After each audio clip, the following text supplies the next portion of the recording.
अस्सलाम वालेकुम जी। मेरा नाम जी अहमद हसन है जी। मेरे निक्के निक्के बच्चे जी। मैं हार्ट का मरीज़ हो गया हूँ जी। मैंने तो 2 दफ़ा हार्ट हो गया जी। मैं गरीब बंदा हाँ जी। मेरे पास कोई दवाई का पैसा नहीं जी। निक्के निक्के बच्चे जो गुजारा मस्से होंदा पिया जी। सलाबी ते बच्चे माल मन्नी सारा कुछ लुढ़ गया जी। मैं एक मजदूर कमावन वाला जी। मेरी पल्लेदारी करना जी। हुण मैथों जी काम नहीं होंदा जी।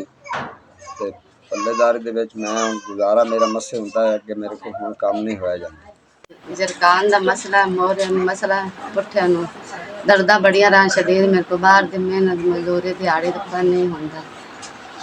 तुसीं साडी मदद कीती जाए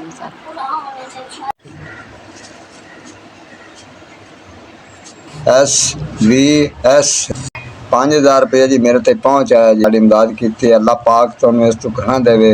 अल्लाह इस तो तुहाडी तंदुरुस्तियां बच्चों दी अदा फरमावे। अल्लाह पाक तुहाडी कौपनी नूं अल्लाह पाक रंग लावे। अल्लाह पाक इस तो घनी तरक्की देवे। अल्लाह पाक तंदुरुस्तियां देवे तुहानू सेहत देवे। मालक साड़ी इमदाद की जिमें तुसा मेरी मदद की इवें हर गरीब की मदद करो। अल्लाह पाक तुहानू इस तो घना बहुता देसी मदीने वाला। अल्लाह तुहाडी कौपनी की मेहरबानी तरक्की अदा फरमासे। अल्लाह पाक तुहानू तंदुरुस्ती अदा फरमा। अल्लाह सेहत देसे। SVS तुहाडा शुक्रिया अदा करना। तुहाडी मेहरबानी गरीब की मदद की ने जी।